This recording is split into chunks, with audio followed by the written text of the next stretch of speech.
Okay, so today we continue with our Kitzur class. Today's class number 15. And we start with Sefer Chafetz Chaim, Loshen Hara, Laws of Derogatory Speech. That's a big subject, and today's title is Common Knowledge. A derogatory statement is considered Loshen Hara, even when information is common knowledge. For as stated above, to speak negatively of one's fellow is shameful in itself.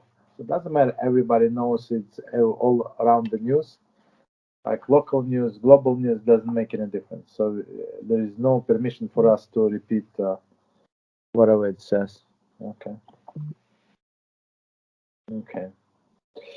Negative information about Jews appearing in a newspaper may not be repeated. Newspapers often publish articles based on hearsay. So meaning it's not true, like what do they call it, like fake news, right? And thus, one is not even permitted to believe such information. If the newspaper is the only source, even after he has verified the information, he may nevertheless not repeat it. So even everything is true, as we said many times. So Lashon Hara is something that is true, right? So if it's not true, it's a different category, Motzi Shemra. So it's not allowed to repeat it, even if everybody knows. Unless, as we said before, it is for constructive purpose. Okay. And it was verified, and the example would be like maybe if you know that some store is not kosher, they sell not kosher meat, for example, right? So everybody thought that it's kosher, but now you found out and somebody told you that it's not kosher. Okay, so in this case, it would be a mitzvah to let everybody know, and you verify this rabbi, and that rabbi will verify with another rabbi.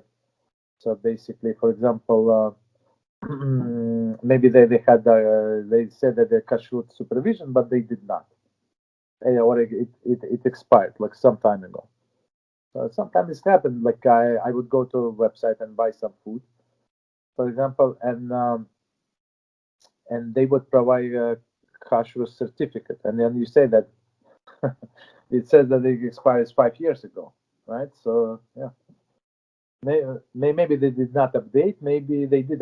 Maybe it just expired. So you have to do your things. You have to verify. Okay. So all right. So we're on Siman number 9, and we continue the laws of tzitzis and see number 1.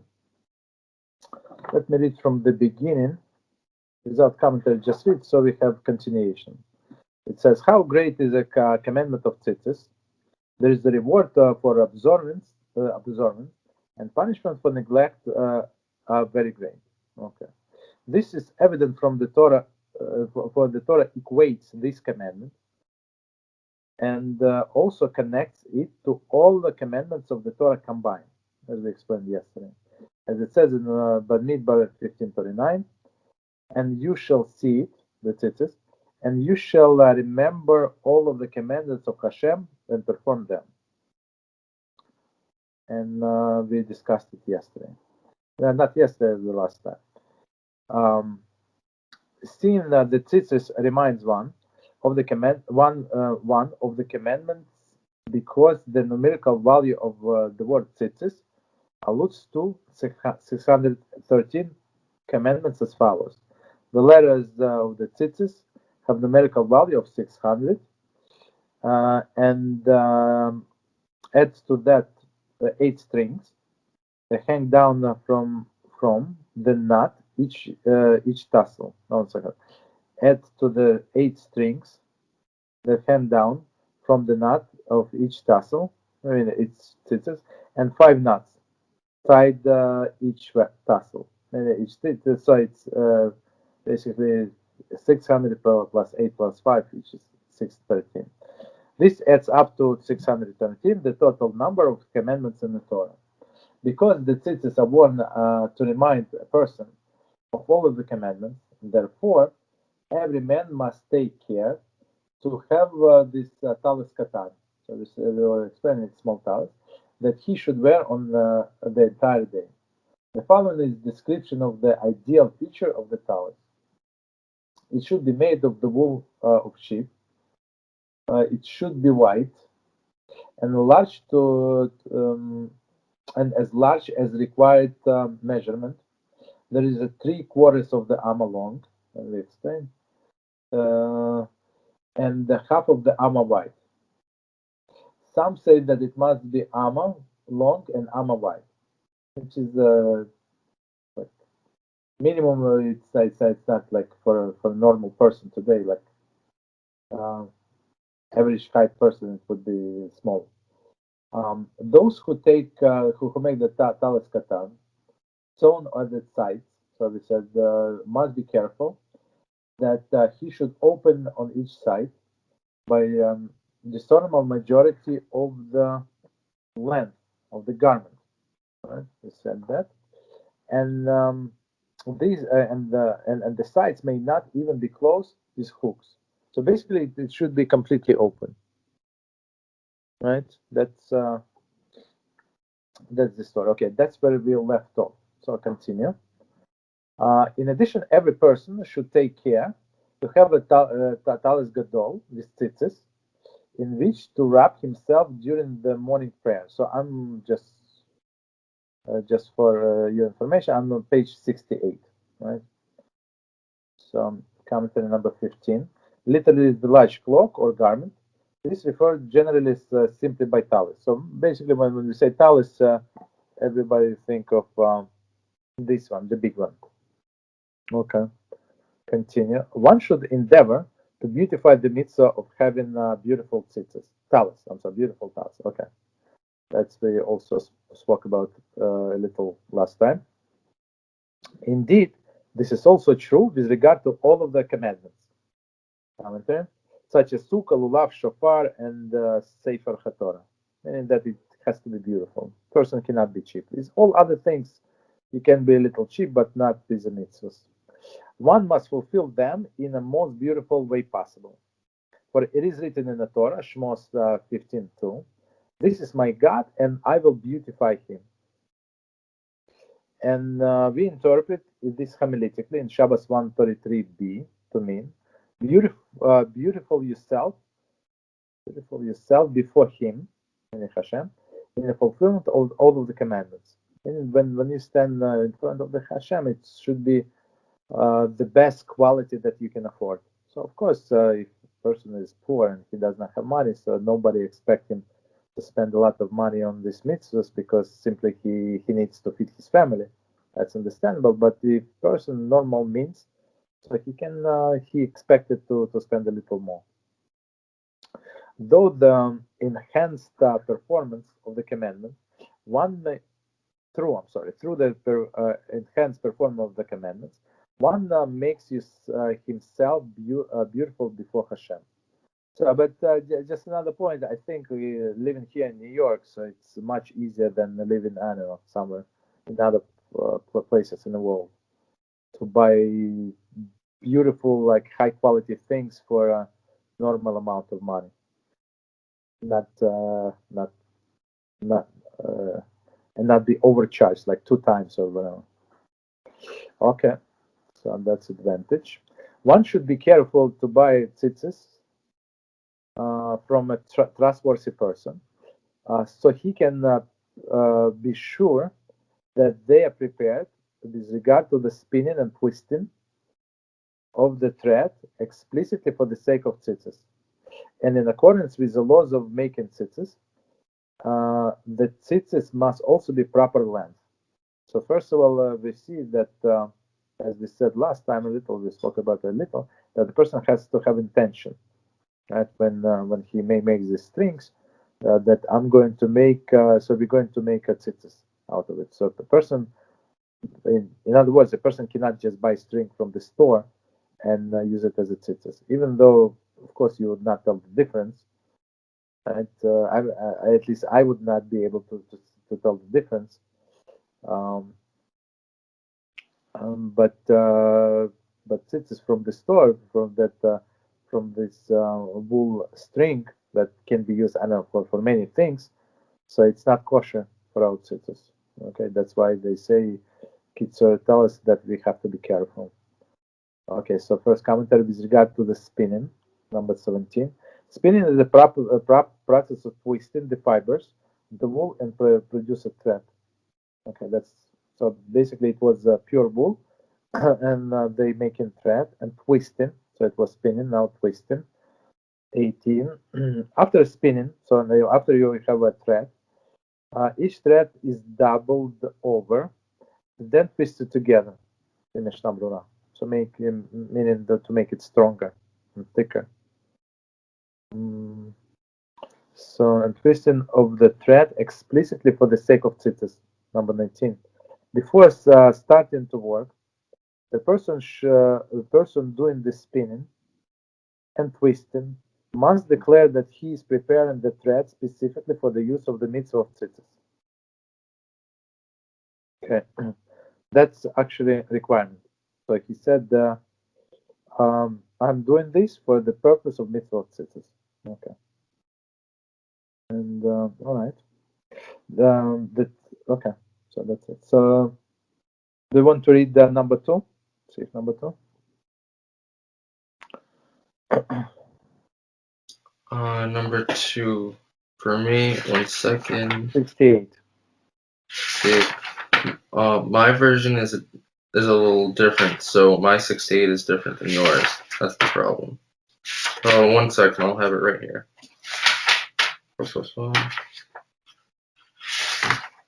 Number 2. Okay. 1 second. It's for you.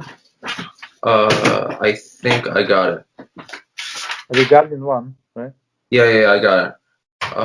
A person to whom only a linen garment is available. That part, right? Linen garment. Okay. No, it's not. Okay, so let me do that. No, let's have one text. Okay. Oh no, it's different. You have some different. So it says regarding one who has no alternative, but to have a linen talus. So maybe you have different translations. So let's go by this translation for now. In which it is possible, it is forbidden to affix woolen tzitzis due to the shatnez prohibition. There is opinion that says that one should make the corners of the garment out of the leather and place upon them the woolen tzitzis, so that the linen and wool are not directly connected. However, there are dissenting opinions which hold that this should not be done. See Sharet TeShuva, end of Siman 9. Okay. So let's try to understand what it says here. So first of all, we have this prohibition, one of the 613 commandments, that we cannot mix linen and wool in the same garment. So if it's different garments, there is no problem. So if you want to have this, let's say, linen short, and on top you want to wear like wool, a sweater, there is no problem. So because it's different garments, but in one garment it's prohibited. So one more time from the beginning is commentaries. Regarding one who has no alternative, but to have linen talus, for whatever reason, that's always available. Commentary number 20. As explained above, note 7, it is preferable to use woolen talus garment. See Shulchan Aruch 9.6, who writes that some authorities forbid making talus out of linen. See Mishnah Brura, therefore, for the reason. So basically, I remember learning this. So some authorities say they explicitly forbid to make a talus to begin with. So not to put somebody in a situation that maybe he didn't know that it is linen, right? So he would put a tzitzis on this garment, which is a problem. Okay, so it's like fence around the fence, as we were speaking yesterday. Would be prohibited to make a garment out of the linen to begin with. So if you create a garment as a short or like other garments that don't have 4 corners, there is no problem. But specifically 4-corner garment is forbidden. Okay. So one more time, regarding one who has no alternative, but to have a linen talus, in which it is not possible, It is forbidden to affix woolen tzitzis. Okay, we cannot do that. Due to the shatnez prohibition. So we just explained shatnez, but let's see what commentary say. Number 21. Tying the wool tzitzis onto the linen garment would violate the shatnez prohibition of the wearing garment that contain mixture of wool and linen. Okay, it's actually directly from the Torah. It's Dvarim 22:11. Okay. Continue. There is an opinion that says that he should make the corners of the garment out of the leather and place upon them woolen tzitzis. So they say in this case it would be permissible. So basically, if you look at the talis, that doesn't matter. It's a talis katan or talis gadol, meaning small one, or the one that you prayed, and these corners usually reinforced, right? And so this reinforcement could be from another material. It could be from let's say from cotton, right, or from some other material. But they say if you make it out of leather, so on top of the linen, so on the corners, you put like reinforced with the leather, let's say from the two sides, and then inside of this leather you would make a hole. So basically these tzitzis, these woolen tzitzis, are going to touch only the leather part and not the linen part. So they would say in this case it would be allowed. So, right, and place the woolen tzitzis, meaning on these leather corners, so that the linen and wool are not directly connected. However, there are dissenting opinions which hold that this should not be done. Okay. Trita Sharet TeShuva, end of Siman 9. Okay, let's see what it says there. Commentary number 22. Sharet TeShuva, there cites opinion that one should not tie woolen tzitzis onto the linen garment. Should not tie onto the linen garment, even if that garment has leather corners. Okay, so let's see why. For the fear that this might lead one to mistakenly tie woolen tzitzis directly onto the linen garment that does not have the leather corners, thus violating the prohibition of shatnez. So basically, it's again this concept, this fence around the fence. So they say even like technically, it is allowed to. It would be allowed if he has this linen garment, and he would make these leather corners, right? And tie and make the hole in this leather and tie this woolen tzitzis. For sure that there is no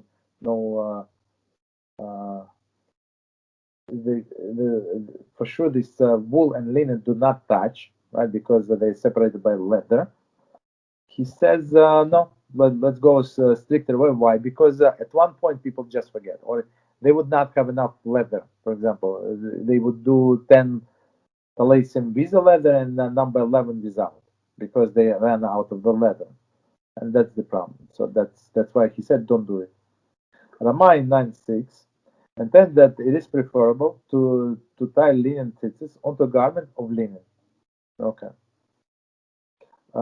If it is the only garment available for use, rather than not fulfill the mitzvah of tzitzis at all.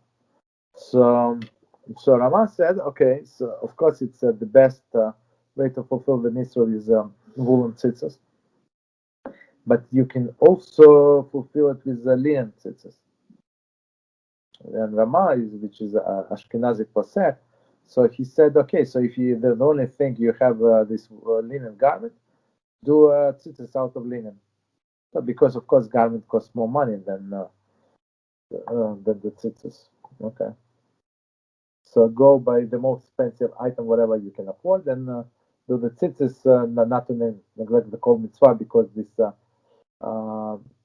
this rabbinical fence upon the fence restriction. Okay. The sieve number 3, and it says the sieve, the tzitzis must be tied onto the corners of the garment, as it says Banidra 15:38. Sieve 3 discusses the practical application of this requirement. The hole through which the tzitzis are inserted should not be positioned at the distance from the edge of the garment, both in length and in width, more than 3 thumbs thumb breadth. Okay. So basically, what they're trying to say, what Kitzur is saying here. So there is a specific definition of the corner. So he said 2 thumb breadth. So the thumb breadth, the way I understand it is measured.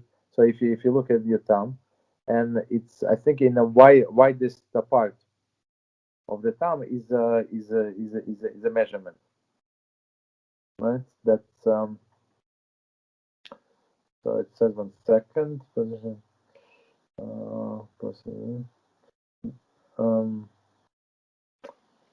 Okay, just a second. So let's read. So it says up to 3 thumbs, thumb breadth. So if it's more than that, it's not good. It's halachically it's not considered a corner. It's like removed from the corner. So, but up to 3 is good. So let's read it again, and there are a few commentaries. So the hole through which the tzitzis strings are inserted should not be positioned at the distance. Commentary distance. One should take care to ensure that the hole being begins within the proper distance. So meaning don't make a hole and then measure and then like so that hole and then cut another hole. Like first you measure, you understand where the correct place is, and then you make a hole. That's what they say. Okay. So should not be positioned at the distance from the edge of the garment, both in length and width, more than 3 thumbs breadth. So meaning less. Okay, so we said less, but then they're going to say what is the other requirement from another side. So it says number 24 commentary. The thumb breadth is between 0.8 and 0.95 of inch.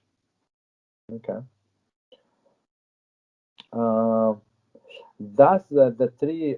So basically, it's not the thumb of any specific person. So I mean, they call it thumb, but on one hand, but on the other hand, they give us the measurement, right?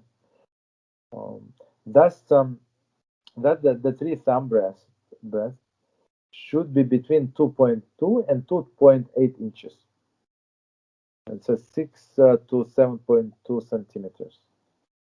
Okay, so in inches 2.3. So which is a lot. I mean, so when you have a big tatas gadol, so of course it's less than that, but I don't know, maybe they do 1.5 the way I understand, maybe a little more, maybe closer to 2, something like that. Okay. The thumb breadth measured in a straight line from the hole, right, down across the edge of the garment. So to the left or to the right, of course, right? They are not measured with a diagonal line from the hole until the corner, which would result in a shorter distance from the sides. Okay. So of course, so we don't measure that diagonally. We measure to the left, to the right, to the sides of the garment. That's the measurement. Okay. So and we said one more time, it's a maximum, right? Maximum is 3 hand these thumb breadths. Okay. Continue. Some say that these thumb breadths are measured at the place of the thumb that is narrow, right? So not like we said. That is on the top of the thumb, and it's proper to take stringent approach in this. Meaning, commentary, the Mishnah Brura holds that it is a measure in the widest part of the top most joint. So basically, and Mishnah Brura says that's what we follow. He says that so in a top joint, meaning where you have your nail, So, and as exactly as we explained in the widest part. Okay, that's how you measure. Okay, sit Sharei TeShuva. Okay, so Sharei TeShuva commentary 26, Sharei TeShuva 11:7. Writes that Arizal would calculate the measurement with the narrow part of the thumb. Okay. So Arizal, so meaning it's Kabbalistic, it's narrow part of the thumb. Okay, no problem. So I think, and I'm not sure, but I think they would go by it's like some middle opinion, like but they may make this out because this, as I say, 2.8 inches, 3 inches, it's a lot. I never saw it like that. Even 2.3 is a lot. They make it much less, so it would be, as I understand, according to all the opinions. Okay, so continue. Plus number 26. The tzitzis cannot be inserted higher than this distance, right? Because the higher than this thumb, the 3 thumb breadth away is not considered corner of the garment. So we said in a corner, and halachically, this piece higher than that is not corner. Rather, it is considered the main body of the garment, and the tzitzis must be placed on the corners of the garment. So that's the definition. Okay, in a corner, and technically more than 3 thumb breadths is not corner. Okay, if one made the hole higher than this, than 3 thumb widths away from the end of the garment, even if when the tzitzis is tied into the corner, he puts the knot tie. One second, something is missing. No, I'm sorry. So one more time. Let me start from the beginning. So I misread one word.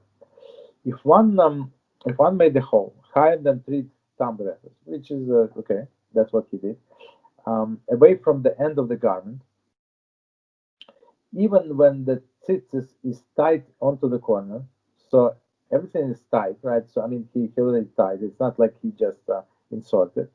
He pulls the knot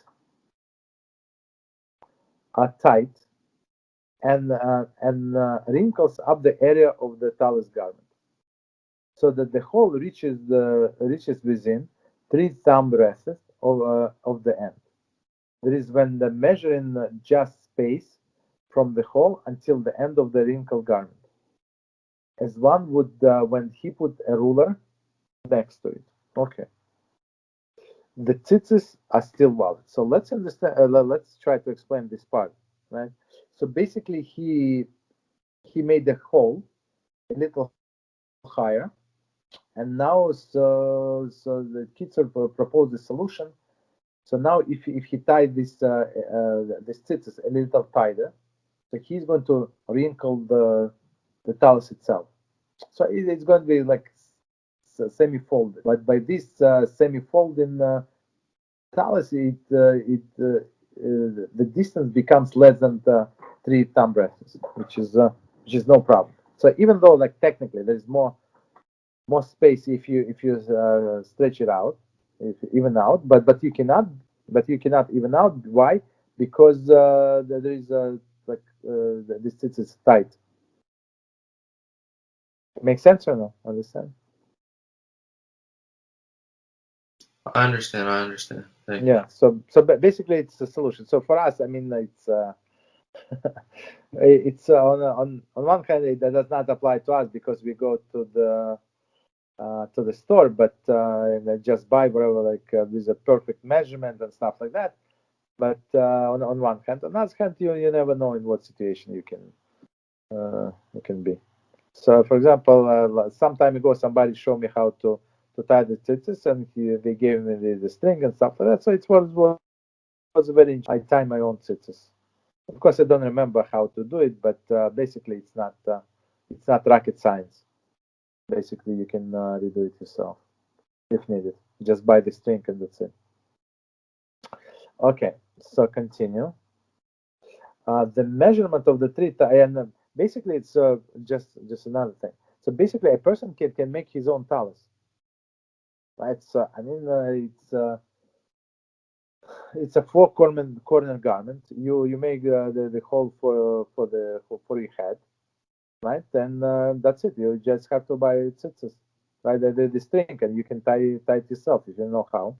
You can watch the video and learn how to do that. So it's not that far-fetched, this explanation, right? So you can do it yourself. Continue. The measurement of 3 thumb breadths is of the length of the surface area of the garment itself. Okay.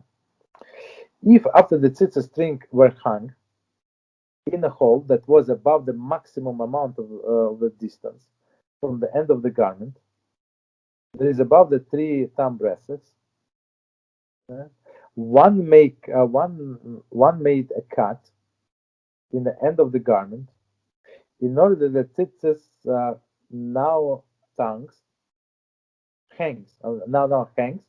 on the lowest part of the opening, okay, which is within the 3 thumb breadths of the end of the garment.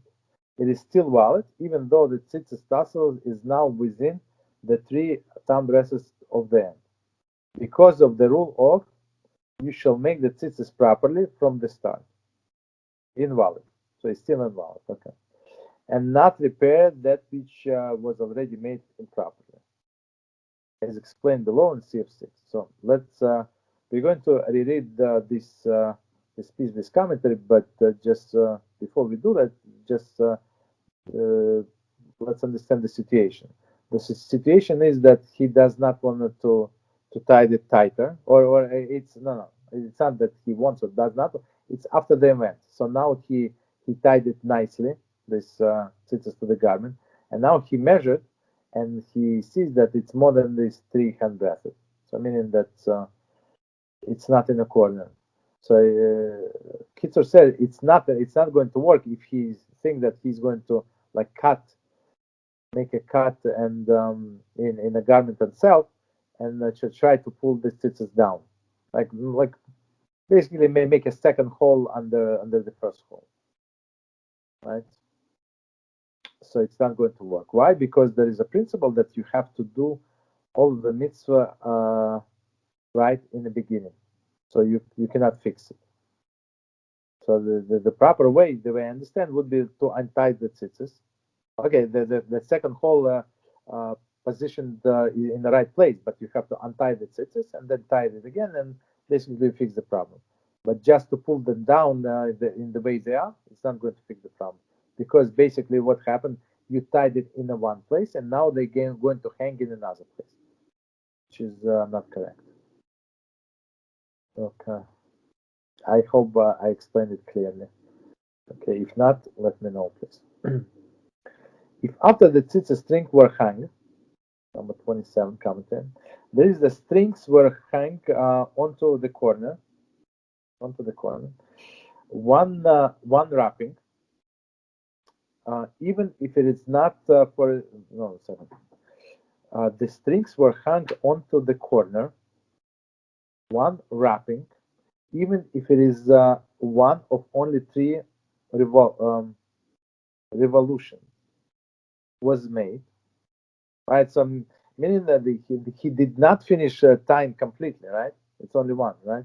One revolution, and it was tied with a double knot. So basically, like technically, after one double knot, that's it, right? That's halakhically that's enough. When you say tie, when somebody make a single knot, it's not tying, right? When somebody make the double knot, so it's actually tying. Okay. Okay, so that's what it says. 1 second. So basically, he did not finish. He just did the first double knot. Okay, so it says see details in CF5. Before this stage of the preparation of tzitzis has been reached, the tassels is not considered to be made. Okay, so so basically one knot, single knot, just it's not made. So I mean that he does everything according to specification, but it's not to be tied. It's not considered to be tied halachically. Let's put it this way. Okay, so one more time this sentence.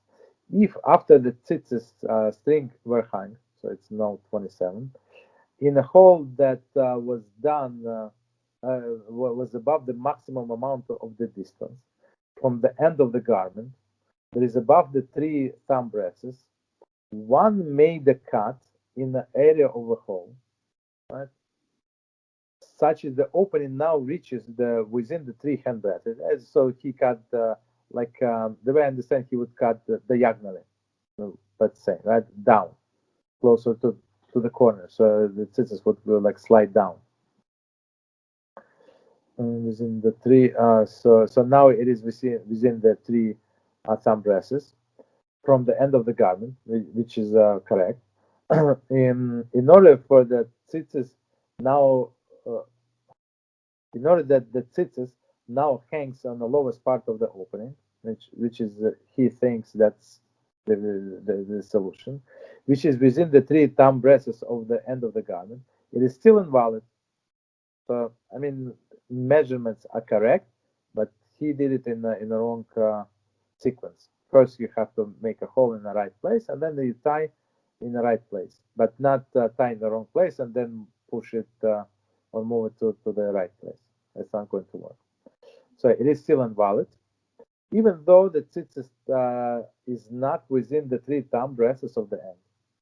Because of the rule of you shall make the tzitzis properly from the start, and not repair that which was already made improperly. So that's the rule for tzitzis, at least. Okay, so many things you cannot fix, like in mitzvah. So, for example, tefillin, you have to write all of these psukim in the right sequence, and even not only, yeah, in the right sequence, basically. Okay, and I think that even the words in tefillin we're going to learn, you have to write in the right sequence. So if you made a mistake, you have to like scrape it with some kind of scraper, with and go back and rewrite everything, like from where you made mistake. The only issue if you have a name of HaShem in between, so now you cannot rewrite.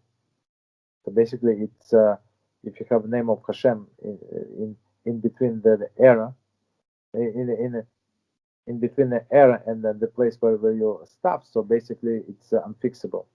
So you have to bury it, which is a problem. I mean, the problem is that the person is going to lose his money and his time. But that's halacha. Okay, so continue. As explained, the Torah states in Dvarim 22:12, you shall make yourself twisted strings on 4 corners of your garment. The word ta'aseh,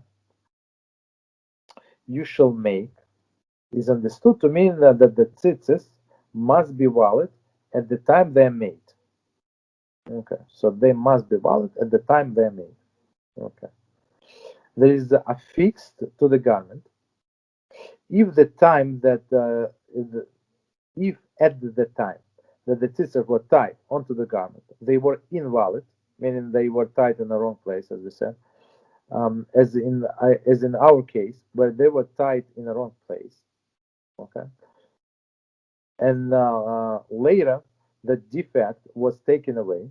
Okay, meaning that he cut like this hole deeper, like closer to the corner. They remain invalid.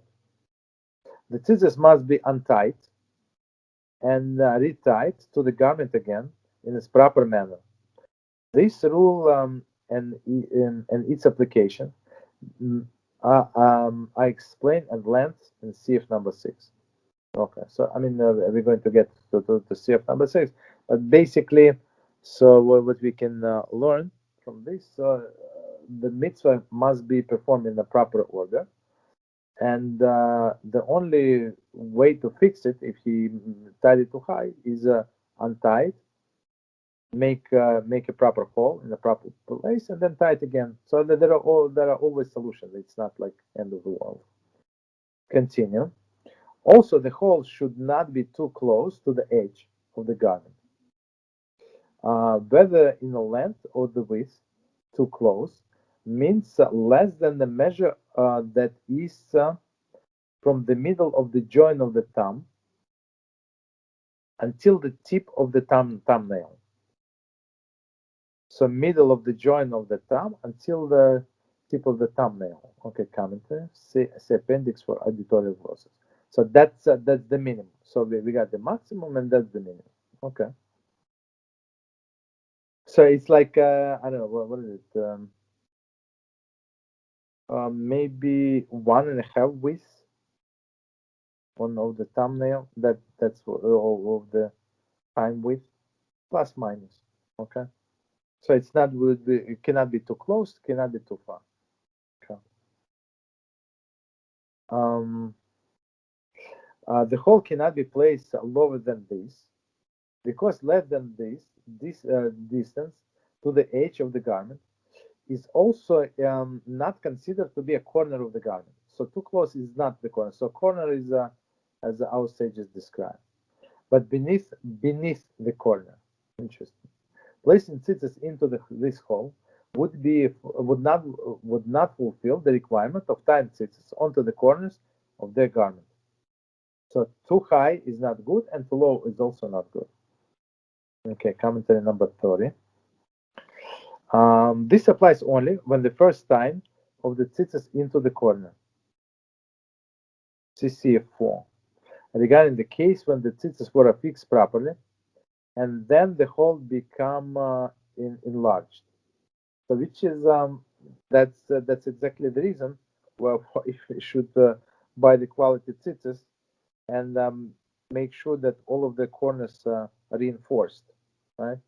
So basically, they say if this and they have all of this like stitches like around the hole. So if they don't, okay, so if they don't, there is a problem. The problem is that this material can tear, right? And meaning what that the tzitzis are going to slide down, right? Which is also very possible, right? But they say in this case it's possible to fix. You just sew whatever like whatever the tear, and there is no problem. Why? Because they were when we tied them, they were tied properly, and now some problem developed, but we can always fix the problem. Okay. Continue. By the way, we're going to speak about it in step number 6. This measure takes into account only area of the garment itself when it is lying flat. Okay, so very interesting. Therefore, page 71 on top. If the hole was appropriately distant from the end of the garment, except that through the tightening of the knot of the string of the tzitzis, right, of the tzitzis string, the edge of the towel's garment become wrinkled, so that now there is a less than the minimum measure between the hole and the end of the garment. It is nevertheless valid, for the measurement applies only to the surface area of the garment itself. So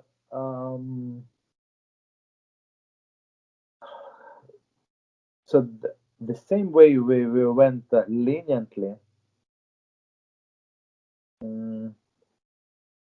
when in the case where it was the hole was a little further from the corner, from the edges, and we say just tie a little tighter, so it's going to wrinkle the garment, and even though like if it would lay flat, it would be much not whatever. It's going to be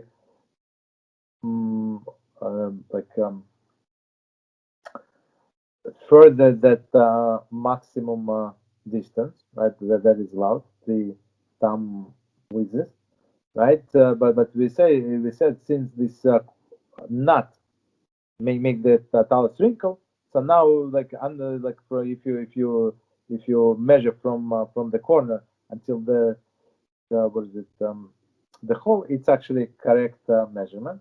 And same we say here, right? If it was like the distance from the hole to the corners was correct 100%, no problem whatsoever. And now they tie the tzitzis, and now it wrinkles the garment, so it looks like it's now less than the minimum amount. So they said there is no problem because we go by leniency in that opinion, and leniency in that case, and leniency in this case. So Baruch HaShem, so we have these things, and I think it's many times it is a problem when you wear the tzitzis like for a long time. So and I'm looking at my tzitzis, so it's like the garment itself like bent in a corner, right? So it's for sure it's less. For sure it's less than minimum amount. But if you straighten it out, so it's going to be exactly like exactly good measurement. Okay. So that's good. Good to know. Okay, so let's finish this and we stop. So it says regarding the thread that are sometimes left at the edge of the tallis garment that not woven into tallis, there is a doubt if they are to be taken into account in this measurement of the corner, both with regard to the minimum distance and from the end of the thumb joint, and with regard to the maximum distance, 3 thumb joint, 3 thumb breadths. Sorry, three thumb breadths. Okay, so we're talking about some kind of threads. I mean, at the end of the garment. So today, with our garments, we don't have problem because they I think like they bend it and they stitch it to the end, so we don't have this extra material like hanging there. So it's much easier today. Therefore, it is necessary to cut off these threads. So I mean that's unfinished material. That's what it is. It's threads, right? Threads at the end of the garment before the tzitzis are tied into the garment. 31 commentary. It is important. So basically, it's don't leave this extra material hanging. This extra extra things sticking out, extra threads, right? So don't put yourself in this doubtful situation. The commentaries say it is important that they be cut before the tzitzis are tied into the garment. So basically, like they bend into, like inside and just stitch it. That's the simple solution to the issue. Right? It is improper that it is important that they cut before the tzitzis are tied into the garment. So before we make a hole, so make sure that this tallis is 100% ready. For if when the tzitzis were tied into the hole was past the maximum distance, right? I mean, including this extra sticking out threads. So the hole was past the maximum distance from the end, including this thread, and then he cut them. He cut them, putting the hole now within the appropriate distance. The tzitzis would remain invalid because of the rule which mandates that tzitzis must be valid in a time of time. So basically, what he's saying, so we have these threads, right? So they did not bend like inside and stitch. So these threads sticking out, and when he tied them, it was more than maximum requirement, maximum allowed distance from the corner. And now, like he cut them off, right? All of the sticking threads, and it's now after he cut them off, it's perfect measurement to the distance. But we say that it isn't valid because in the beginning it was not made properly. Okay, almost done.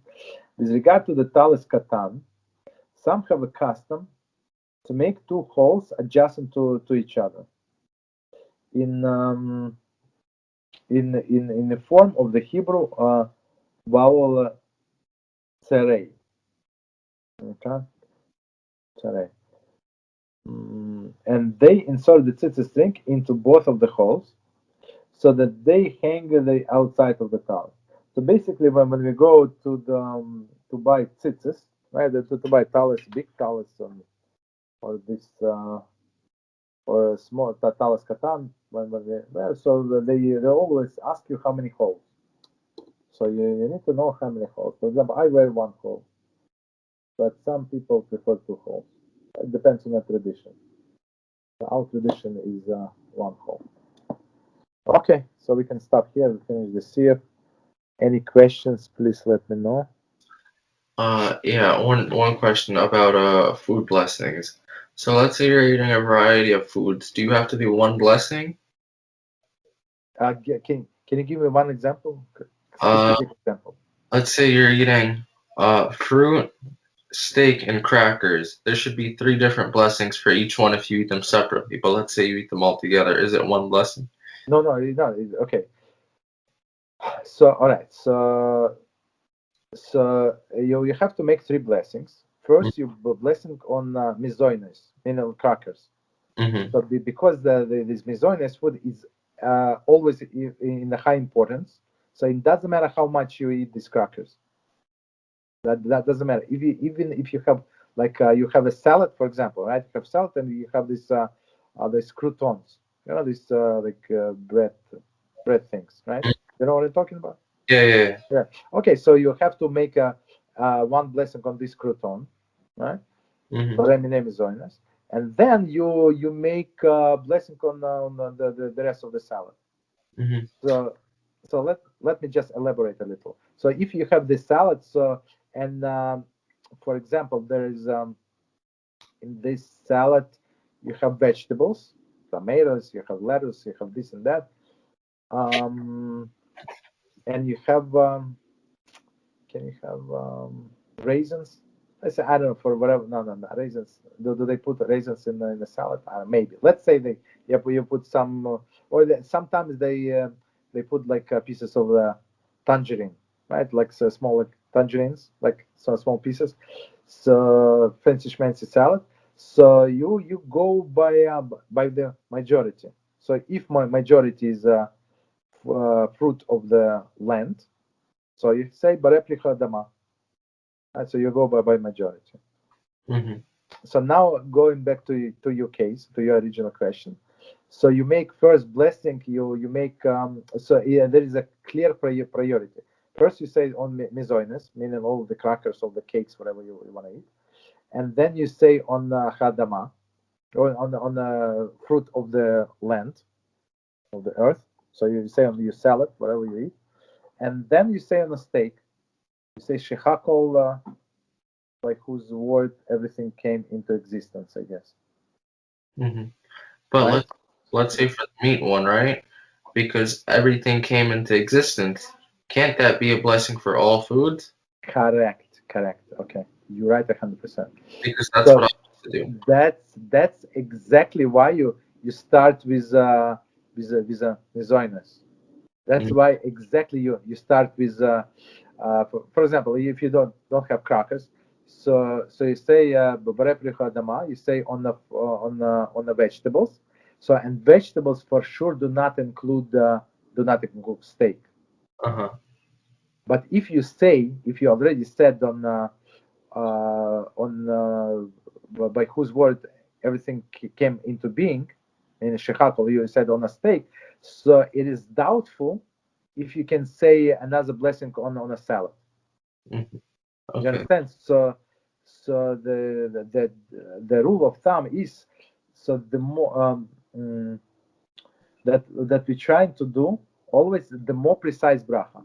Precise meaning that it applies only to this variety of food, or like a little bigger circle. For example, the highest point is bracha on bread.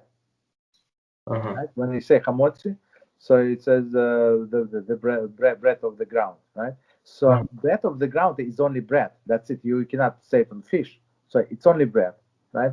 When you say on mizoinos, on this grain foods, it could be like bread-like things, right? All of the plus all of the cakes, and plus all of the pasta, and plus all of the other things, right? So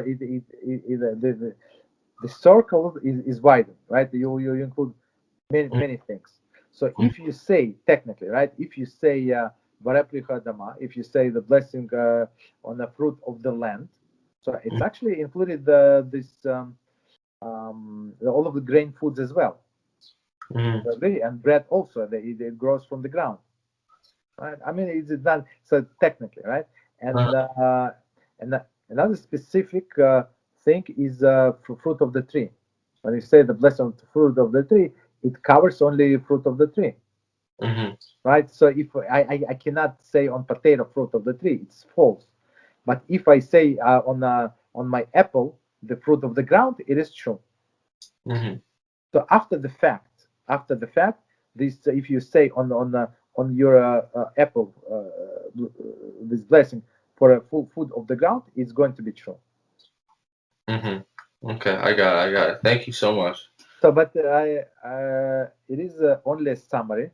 B'ezrat Hashem, my plan is B'ezrat Hashem, start another class, and where we're going to speak only about these blessings. So the whole class, the whole shiur, going to be only about the blessings. And if somebody thought that they know about blessings, they would find out that they did not know 95% of the blessings. I guarantee it. Okay, I got it. You understand? So whatever I tell you is only a summary. If you have any specific questions, so I would gladly answer you. Okay. That's all I have for now. Okay. Okay. Thank you so much. Yeah. Thank you. So let me stop recording 1 second.